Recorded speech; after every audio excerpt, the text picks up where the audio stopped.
Your thoughts on this one, please. Is it okay to leave your children nothing in your will and instead spend the money on your own retirement, just doing what you want to do, extravagance, trips all over the world, delicious food, fabulous clothes, all the fun? 0207 862 2222. That's the number that you need. A recent survey's found that a third of people over the age of 50 would rather spend their children's inheritance on enjoying their own retirement, even if that means that ultimately there'd be nothing left for their children to inherit. I wonder what you think of this. Do you think it's selfish, or do you think it's your money? You can spend it just as you please, and it teaches your children a valuable lesson. Cristo. Look, I've got to commend you today, because we've had children that they're going to be smacked like mad. Then if they ever go in hospital, they get a limp piece of lettuce. Then when they go to school, they're freezing cold, and now we're going to leave them with no inheritance whatsoever. It'll be the making of them, surely. If I was a child watching today, I would be incredibly depressed. I think that it is a parent's job to ensure that their children have a better life than they did. I think that is the fundamental role of parenting. I think that the government should be facilitating and incentivising parents to actually assist their children by helping them get onto the housing ladder, by introducing mortgage products that makes that easier, so that therefore perhaps equity from the home, a mortgage can be shared via the equity from the home, the family home, for a child to get onto the property ladder. So the idea, fundamentally, I disagree with the idea that parents shouldn't leave something for their children, either with a warm hand when they're alive or with a cold hand when they die. I mean, we're not even talking about inheritance tax and what the Chancellor plans to do and how much he's going to expand it, and how much whatever you leave to your children over a certain amount of money will be depleted instantly by 40%, which has to go straight to the Exchequer. Let's not even talk about that. But Ava, what Cristo's saying is, it's your money, but it's your moral obligation not to spend it on yourself. Is that fair? Is that right? Well, I interviewed a really interesting a doctor a couple of weeks ago, and she was explaining how there's a new class system and there's two tiers. You've either got access to Bank of Mum and Dad, or you don't. And the people who have access, they're the ones getting onto the housing ladder. If you don't have any access, then you're out of luck. And I actually think it's terrible that the government have overly relied on parents to provide for their children, rather than creating an economy in which you can actually get a good job and then you can get onto the housing ladder. And look, we're having this conversation about whether you should spend this on your life's work on nice things. In reality, you're going to have to spend it on your care.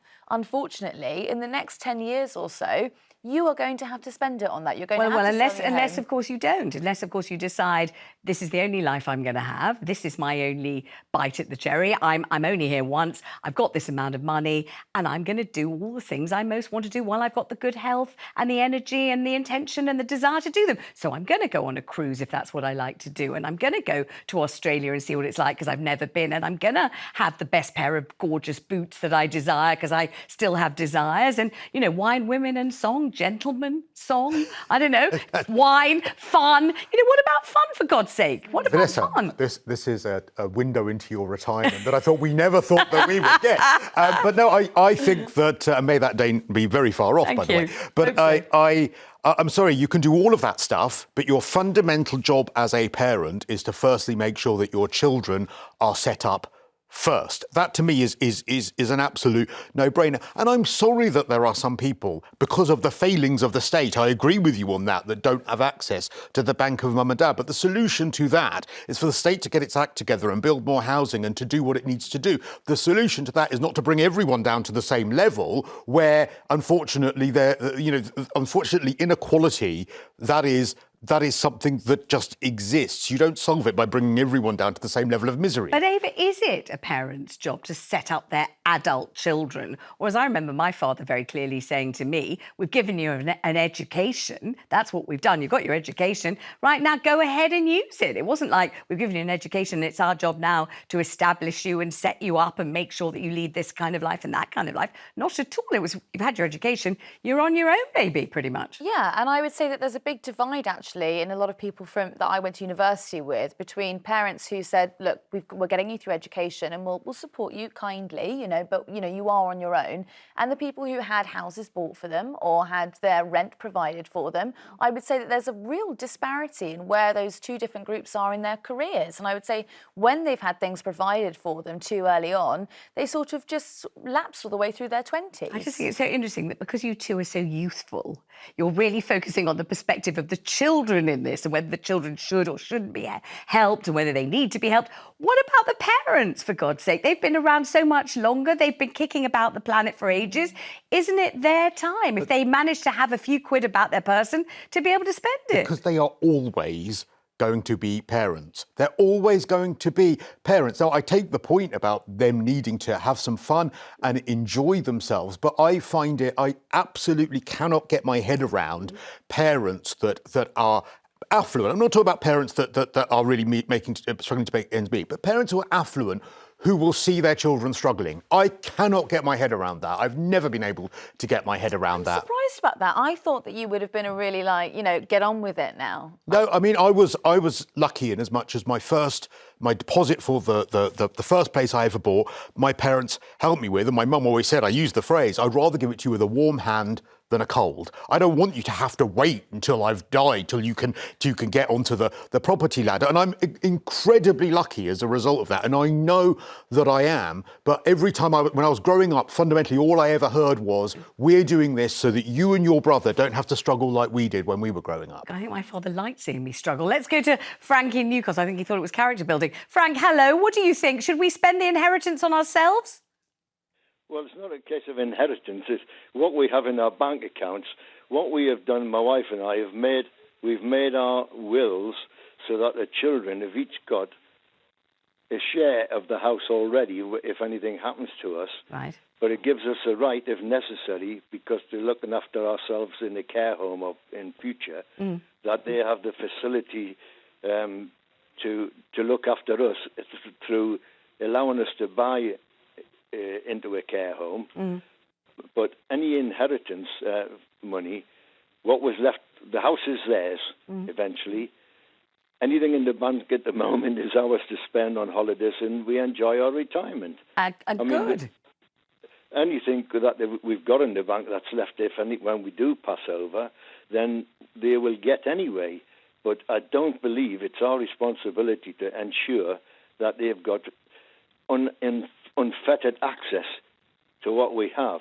If they're in difficulty, financial difficulty, obviously we'll help them, as all parents do. It's not a case of the bank of mum and dad. It's a case of we are a family and we look after each other. Yeah. But I've got 3 children who said to us, Dad, sell the house, Mum, sell the house, and enjoy it. We're not. We've made sure that the kids are going to inherit something or another, so that they are all financially aware and encouraged. It sounds like they're thoroughly decent folk that you've raised there. If they said to you, just sell the house and spend the money, they must be jolly nice kids that you've brought up. Frank, thank you very much. Let's talk to Lucinda in Exmouth about this. Lucinda, what do you think? I mean, if you're the parent, it's your money, isn't it, to do with as you see fit? Well, my parents are very well off, and I want them to enjoy. They're in their 80s, to enjoy the rest of their life. So they're booking cruises, holidays, oh gosh, more than I can even think of. But my mummy actually said to me, Lucinda, I'm not going to leave you any money because I want to enjoy the rest of my life at her age. And they've worked hard, business people, all their life. And I said, I don't need your money. Just enjoy. But enjoy your life. Lucinda, can I ask you, have they ever helped you? Did they help you with their wealth, maybe get on the property ladder? Did they fulfil that commitment? And now they're saying, OK, we're going to spend the rest. They've helped me out when I've needed it because I'm classed as disabled with epilepsy. So, if I've needed some specialist treatment or, go and have some private treatment for my brain tumour, they have paid for that.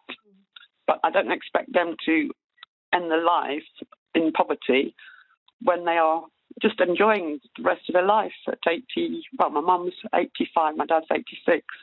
I just want them to enjoy themselves.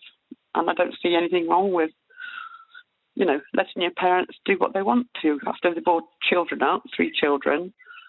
And I think it's best that they enjoy the rest of their life, that's all. Ava, so Lucinda's quite cool with it. Yeah, I mean, I would say spend it. I mean, I do know that, so one of my parents' friends has been given a terminal diagnosis, and, you know, just a few months ago, the conversation was go out and spend. Go on the holidays that you never got to go on. Go and buy yourself that diamond ring that you always wanted and your partner never bought for you. Just go and enjoy it. But I'm not against that, but your first priority before you do all that is to make sure your children, I believe, if you can afford it, are sorted. You're being too sensible. I think let's just go and spend it. Yeah, but then how can you enjoy spending your money if you see that your children are in and will never get on the property ladder? Maybe some people will enjoy it more.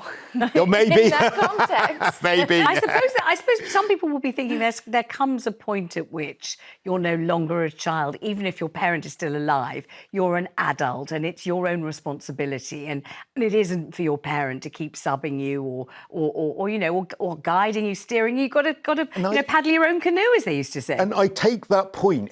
If we still lived in an era where there was a more level playing field with getting onto the property ladder, but a lot of these parents have really benefited from the massive wealth that has ended up in house prices. Yeah, and so therefore, that's why I feel like it's kind of your job as a parent to pay it forward, because otherwise your children, it's mainly about property for me, actually, about giving them their first deposit. That's the priority, I think, for parents. And if you've benefited hugely from that wealth, then I think it's your responsibility to pass on some of that wealth to your children, maybe not when you die, but before. I've got to say, my real feeling is the best thing you can possibly do, if you have any money at all to spend, is to do it with your children, to enjoy it with them. So rather than going off on a cruise without them, to have a holiday that's a bit cheaper, but with them, because for me, that's my joy on earth, to just be with my kids and grandkids, enjoying it together while I'm alive and still enjoying it. I don't know if I could bear 2 weeks on a boat with my mother, though. I tell you that for nothing. I love the woman dearly, but one of us would end up overboard. If she's watching this, he's very sorry. He loves you very, very much indeed. My grateful thanks to Ava and to Cristo, and thank you all so much for your calls. They've been absolutely fascinating today. Jeremy will be here. He'll be back at 9:15 tomorrow morning, and so will I. I'll be back in the same time at the same place, and I hope we'll have loads and loads of calls for you tomorrow, because it's fantastic chatting to you. Until then, do have a wonderful day.